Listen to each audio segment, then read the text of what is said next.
también fue en el año 68 eso. Por parte del gobierno de Onganía, echaron a un montón de profesores con la excusa de que había que achicar el Estado, una motosierra, digamos, como actualmente pasa. Bueno, echaron a muchos profesores y por supuesto produjo un cisma, ¿no?, en los estudiantes de La Plata. Entonces también los estudiantes estuvieron en alerta, estuvieron en alerta. Y bueno, esto de la cofradía eran estudiantes de Bellas Artes. En esa época no era una universidad, sino que era Escuela de Bellas Artes, que dependía de la facultad de la Universidad de La Plata. Y bueno, fue un caldo de cultivo también, estilo copia, de lo que estaba pasando en Francia. O sea que se reprodujo a nivel mundial eso. Así que bueno, los Redondos tuvieron un caldo de cultivo cultural y revolucionario en sus inicios importantísimo. Y por supuesto, toda gente son estudiantes universitarios, o sea que eran, se podría decir clase media, ¿no? Clase media y clase media baja. Los que eran de toda esa movida. Diferente a lo que fue después de los 90, que por supuesto los Redondos, la clase popular es la que tomó las banderas que enarbolaban los Redondos. Pero bueno, eso ya falta mucho. Nosotros estamos hablando recién en principios de los 70. Así que bueno, una movida cultural importantísima en La Plata. Y eso produjo varios grupos. También se puede decir en los 80 Virus, ¿no? También que era de La Plata. Eran tres hermanos que el hermano mayor fue desaparecido en la época de los milicos. Pero tampoco todavía estamos llegando a esa época. Recién estamos hablando preliminar por ahí a lo que fue la dictadura militar. El germen de todo esto fue, como ya dijimos, el gobierno de Onganía, con el cierre de las universidades, con la represión a las universidades. El gobierno no se quería hacer cargo de la educación universitaria. Y bueno, es algo parecido a lo que pasó con el principio de este gobierno actual. En esa época, en el 68, se produjo la Noche de los Bastones Largos, se llamó, porque era una represión a estudiantes y profesores criminal. Y bueno, ellos estaban ahí en La Plata. Tanto Poli, como Sky, como el Indio Solari, como Rocambole, que tenía más que ver con la cofradía de la Flor Solar, porque era el productor y era el que le hacía las ilustraciones a la cofradía y las tapas. Rocambole. O sea que también tuvo mucho que ver en los Redondos, ¿no? Por supuesto, con las tapas de los Redondos, todos los flyers, la escenografía de los shows de los Redondos. Bueno, Rocambole también parte fundamental en la historia. Pero bueno, Pepe Fenton vivió ahí con el Indio.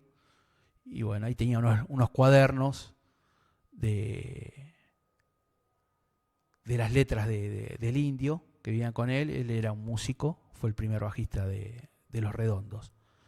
Así que eso más o menos fue el germen de los Redondos. Y bueno, acá vamos a leer un libro de Gloria Guerrero, El hombre ilustrado se llama. Vamos a leer algo también de los comienzos, que tiene que ver con lo que estuvimos hablando. El Mayo francés, La noche de los bastones largos, y bueno, toda la movida cultural de La Plata. Bueno, acá dice Fenton: el Indio siempre tuvo alrededor un séquito de aduladores. siempre fue el líder el Indio. Daddy le decían. No le gusta que se lo recuerden. Yo lo conocí en una reunión de Silo, un líder político místico de los años 70. Una reunión política. Venían las elecciones del 73 y Silo reapareció tratando de insertarse en la coyuntura política de ese momento. Hay que decir de Silo, Silo fue el fundador del Partido Humanista, no solamente acá en Argentina, sino a nivel mundial. El Partido Comunista a nivel mundial lo creó este Silo. La Plata, ya vamos a ver, que es una cuna, un embrión de varios hechos, tanto culturales como políticos y sociales. Bueno, Silo reapareció tratando de insertarse en la coyuntura política de ese momento. Su propuesta era medio anarca, porque proponía el voto anulado revolucionario. VAR. Esto en el 73 estamos hablando, que después ganó Cámpora. Y ahí salíamos con el Indio. El Indio y yo a pintar esas consignas en las paredes. El Indio era buen dibujante, buen pintor. El Indio tenía el pelo larguísimo y barba.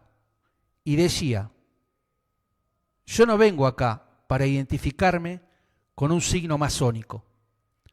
Yo quiero que me digan dónde hay que poner la bomba. Era activista. Entonces me hizo escuchar Frank Zappa. El Indio era muy fanático en esa época de Frank Zappa. Algo excesivo, dice. Bueno, el Indio, según él, Fenton siempre fue exagerado el Indio. De darle con todo para adelante. Siempre fue un líder. Y bueno, una manera de decir, yo quiero que me digan dónde hay que poner la bomba. Porque ahora uno puede decir 73, partido, si se quiere, de izquierda. Bueno, era un terrorista, nada que ver. Él estaba más en la parte artística. Por supuesto ayudaba, lo ayudó a Silo. Silo era partido humanista, partido humanista. Y bueno, ya dijimos que escribía ya en esa época también el Indio, aparte de pintar, de dibujar y de esta postura política que tenía. Y después continúa. El Indio había colaborado con las letras de Dulce Membrillo, una letra coescrita con Beto Verne. Decía, la banda Dulce Membrillo es la primera banda que tuvo Federico Moura en La Plata. O sea que ya se conocían también. La banda Dulce Membrillo fue la primera banda de Federico Moura. Y una de las letras que hizo para Dulce Membrillo decía, todavía no tenía la parte críptica de las letras que después tuvo, ¿no? con Los Redondos. Pero bueno, esta es también una de las primeras letras. Estamos en un vínculo. Vamos a ver qué es eso de pesar un vínculo, en un vínculo. Asombramos a extraños queridos. Vamos a ver qué es eso de asombrar a extraños queridos. Veo señores que caen boca abajo, ocultan revanchas, cuidan su rango. Está en salvarlos.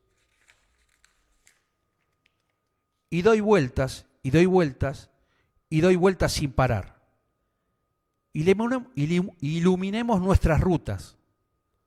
Vamos a ver qué es eso de iluminar en rutas. Esta es una de las primeras. Y también agrega, es más, había dibujado la tapa del primer disco de Dulce Membrillo. También les había hecho la tapa, aparte de hacer un par de letras. Pero ese disco nunca salió y la ilustración se perdió. O sea que también ya había hecho la tapa ahí ya colaboró con Dulce Membrillo, el primer grupo de Federico Moura, otro que también después tuvo que irse al extranjero. Dice, estamos en un vínculo, vamos a ver qué es eso de pesar en un vínculo. Entonces, el indio se casó con Andrea, o sea, otra mujer, o sea, no Vero, que es la de ahora, Veru. Se casó en el registro civil de La Plata. Guillermo Bailinson y Laura, su mujer, fueron los padrinos. La indumentaria de los novios, pura cepa hippie. Pantalones desteñidos, tipo batik, camisolas y collares de mostacillas. Pero el matrimonio duró poco, 2 meses. Lo que duró mucho fue la fiesta. Ahí recuerda la fiesta como lo que duró. Bien hippie todo. Y concluye diciendo, todo era excesivo para el indio. Por más que la marihuana le diera arcadas, no pasaba de fumar. Por más miedo que tuviera miedo de morirse, su discurso era que no importaba nada. Y como nada importaba, nada, había que darse vuelta como un trompo. Eso era un poco la ideología antes de Los Redondos, ¿no? Cuando estaba viviendo en La Plata, del Indio Solari. Así que estamos recorriendo un poco los comienzos. La precuela vendría a ser de lo que fueron Los Redondos. Así que, bueno, esto es un poco. Ahora viene la segunda parte, vamos a hacer un break con Los Redondos y después vamos a continuar con Los Redondos para finalizar el programa. Pero bueno, ahora vamos con la parte, digamos, del sorteo de las entradas para Sadar, de Arcade 80. Vamos a escuchar un poco, es una banda de covers de los 80 justamente. Así que vamos un poco con Arcade 80.